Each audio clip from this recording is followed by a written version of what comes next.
어제 새벽은 18절에 설명된 하나님의 진노하심에 대한 하나님의 진노에 대해서 말씀을 드렸습니다. 우리 기독교 하나님은 사랑의 하나님인데, 우리 기독교 하나님은 은혜와 자비의 하나님인데, 하나님이 진노하신다니 우리가 이렇게 생각할 수 있지만, 이 하나님의 진노는 하나님의 사랑으로부터 시작된 겁니다. 우리를 사랑하시기에 하나님이 진노하신다라고 하는 것을 어저께 말씀드렸고요. 자, 18절 말씀 또 한번 같이 읽도록 합니다. 시작. 하나님의 진노가 불의로 진리를 막는 사람들의 모든 경건하지 않음과 불의에 대하여 하늘로부터 나타나나니. 자, 18절 말씀 속에 하나님의 진노가 누구에게 나타나느냐라고 하는 것을 말씀하는데, 어떤 자에게 하나님의 진노가 나타나느냐. 하나님의 진노가 그다음 시작. 불의로 진리를 막는 사람들의, 불의로 진리를 막는 사람들에게 하나님의 진노가 나타난다는 거예요. 그러면 우리는 이런 결론 얻을 수가 있습니다. 어저께 들은 말씀을 기억하고 지금 이 말씀을 기억하면 하나님의 진노는 두 종류의 사람에게 나타나는 것. 첫째는 하나님이 택한 백성, 하나님이 사랑하는 자에게 하나님의 진노가 나타납니다. 사랑하기에, 곁길로 가지 못하게 하기 위하여 하나님의 백성들에게 하나님의 진노가 있고요. 지금 말씀을 보니까 또 한 가지는 누구에게 하나님의 진노가 나타난다고요? 불의한 자에게, 불의로 진리를 막는 자에게, 막는 사람들에게, 불의한 자들에게. 두 종류. 그래서 하나님의 진노는 지금 두 종류에 나타납니다. 하나님의 사람에게도 나타나고요, 불의한 자에게도 하나님의 진노가 나타나는데, 그럼 구체적으로 이야기합니다. 불의한 자에게 임하는 진노, 어떤 사람이 하나님이 보시기에 불의한 자냐, 어떤 자가 불의로 진리를 막는 자이냐, 어떤 자냐, 그 말씀이 20절로 23절의 말씀입니다. 자, 20절 이하 23절 또 같이 봅니다. 20절 제가 읽을게요. 창세로부터 그의 보이지 아니하는 것들, 곧 그의 영원하신 능력과 신성이 그가 만드신 만물에 분명히 보여 알려졌나니 그러므로 그들이 핑계하지 못할지니라. 21절 하나님을 알되 하나님을 영화롭게도 아니하며 감사하지 아니하고 오히려 그 생각이 허망하여지며 미련한 마음이 어두워졌나니 스스로 지혜 있다 하나 어리석게 되어 썩어지지 아니하는 하나님의 영광을 썩어질 사람과 새와 짐승과 기어다니는 동물 모양의 우상으로 바뀌었느니라. 여러분, 어떤 자에게 하나님의 진노가 나타납니까? 다시 정리합니다. 첫 번째는 18절에 말씀합니다. 불의로 진리를 막는 자에게 하나님의 진노가 나타난다. 불의로 진리를 막는 자, 하나님을 반대하고 성경 말씀을 부정하고 성령의 감동을 거스리고, 이거 다 불의로 진리를 막는 일이고요. 자, 어떤 자에게 하나님의 진노가 나타나는가? 21절에 말씀합니다. 하나님을 알되 하나님을 영어롭게 아니하고 감사하지 않는 자들에게.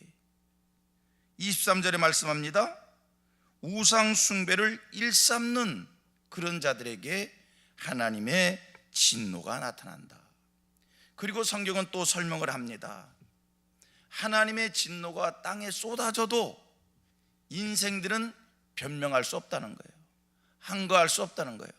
하나님의 진노가 쏟아질 때 그 인생들은 그 진노 앞에 그냥 받아들일 수밖에 없다. 왜? 하나님의 진노하심 앞에 인간들이 변명할 수 없는가? 항변할 수 없는가? 하나님의 진노를 받아들일 수밖에, 인정할 수밖에 없는가? 20절에 말씀을 합니다. 이유는 하나님께서 이미 당신의 능력과 신성을 우리에게 알게 해주셨는데 그것을 거부했기에. 자, 20절 같이 시작. 창세로부터 그의 보이지 아니하는 것들, 곧 그의 영원하신 능력과 신성이 그가 만드신 만물에 분명히 보여 알려졌나니 그러므로 그들이 핑계하지 못할지니라. 여러분, 이 삼라만상 속에, 세상의 질서 속에 이미 하나님의 신성과 하나님의 능력이 다 나타냈기에 인생들은 하나님을 부정할 수 없다는 거예요. 하나님을 거역할 수 없다는 거예요.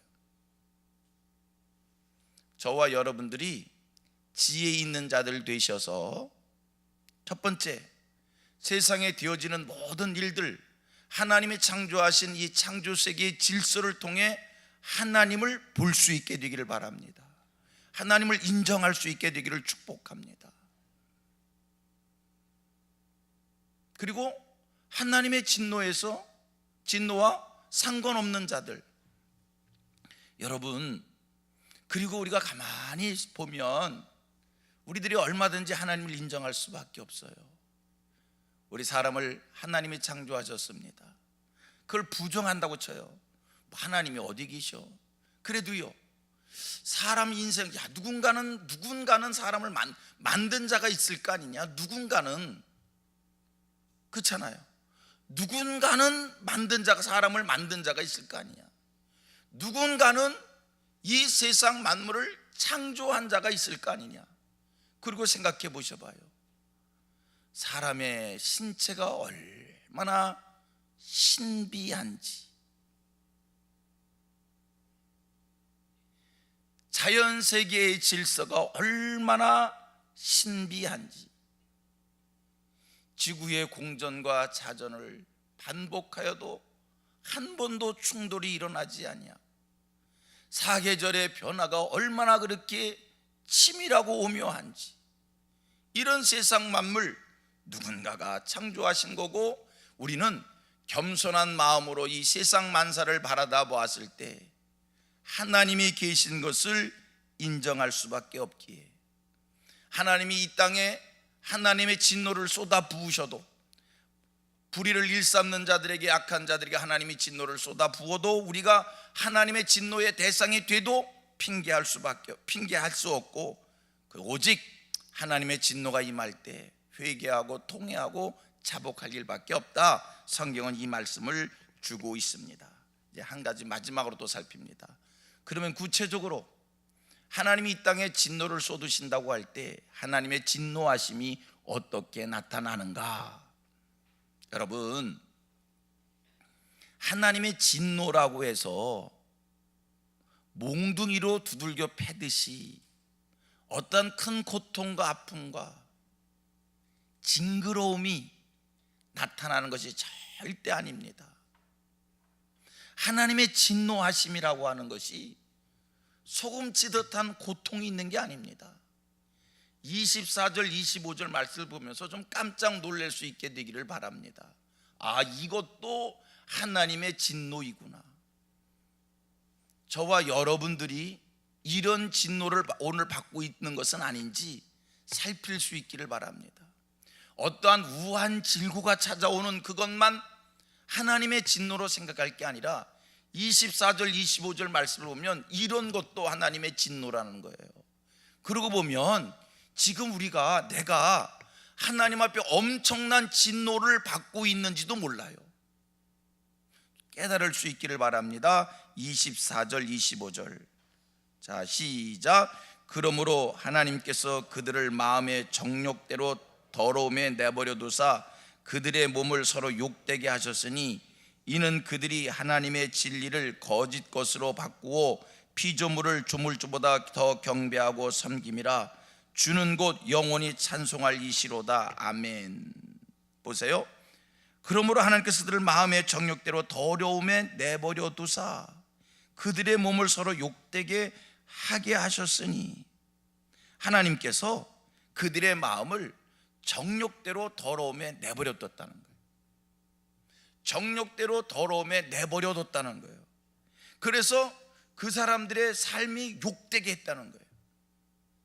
여러분, 사람은요, 그리고 가만히 생각해 보죠. 사람은요, 너나 할 것 없이 죄를 지으면, 불의한 일을 하면, 부정한 일을 하면 마음이 불편한 거예요.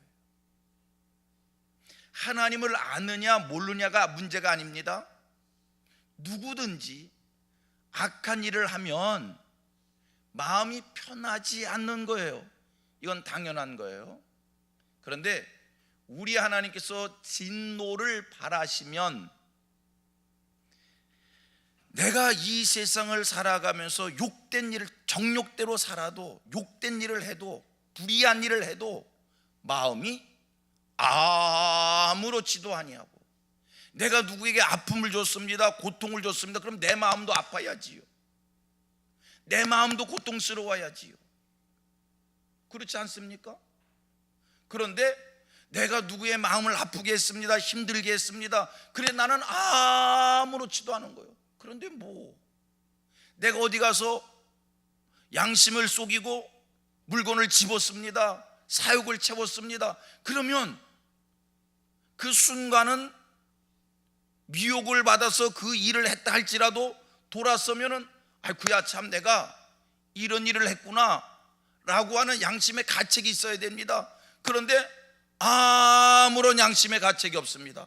하나님이 정욕대로 더러움에 내버려 둔 거예요. 성경대로 얘기하면 하나님의 진노가 그에게 임하여서 그를 하나님이 욕되게 하신 거예요. 결국 그런 삶을 살다가 하나님께서 큰 심판을 그에게 쏟으시려고, 저와 여러분들이 그러한 진노의 대상이 되지 않는, 늘 하나님 앞에서 우리의 심령을 거룩하게 경건하게 다듬어 갈 수 있기를 바랍니다. 그리고 또 한번 보셔봐요. 우리가 하나님을 향하는 마음이 생깁니다. 은혜를 사모하는, 은혜를 받습니다. 심령을 거룩하게 합니다. 심령을 맑힙니다. 그러면요, 우리의 양심, 그냥 양심으로 표현할게요. 우리의 양심이 정말 예민해져요. 사소한 것까지 하나님 앞에 죄송하고, 전에는 무감각했던 것까지도 아이고 이게 참 하나님이 기뻐하시지 않으면 어떡하지, 이게 하나님 앞에, 말씀 앞에 어긋난 거면 어떡하지, 이런 생각이 우리를 다스리는 것, 이게 은혜인 줄로 믿습니다. 그리고 생각해 봅니다. 오늘 내가 이 정도의 이 모습의 신앙생활하는 것 내가 잘나서입니까?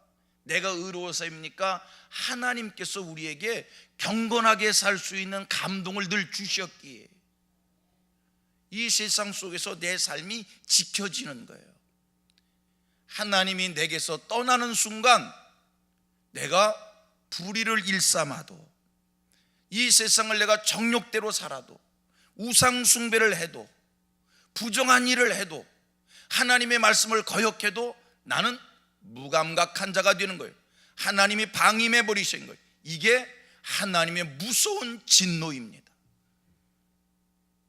전에는 주의를 지키지 못했을 때 하나님 앞에 부끄러운 마음, 죄송스러운 마음, 안타까운 마음이 생기고, 전에는 충성하고 헌신하고 봉사하지 못했을 때 아이고 하나님 앞에 해야 되는데 못했어, 이러한 죄송한 마음이 생겼고, 그런데 언제부터인가 아지 못하는 사이에 무감각해졌어요. 여러분, 오늘 성경대로 얘기합니다. 내가 하나님의 징계를 받는, 하나님 앞에 채찍을 맞는, 하나님이 나를 지금 간섭하시는 하나님의 일하심이라는 것을 깨달으시고 정신 바짝 차리시고, 우리 모두가 더 우리의 심령을 밝혀서 하나님의 예민한 음성을 들을 수 있는 하늘 백성들 되기를 주님의 이름으로 축복합니다. 오늘은 하나님의 진노가 누구에게 임하는지를 말씀했고, 그 다음에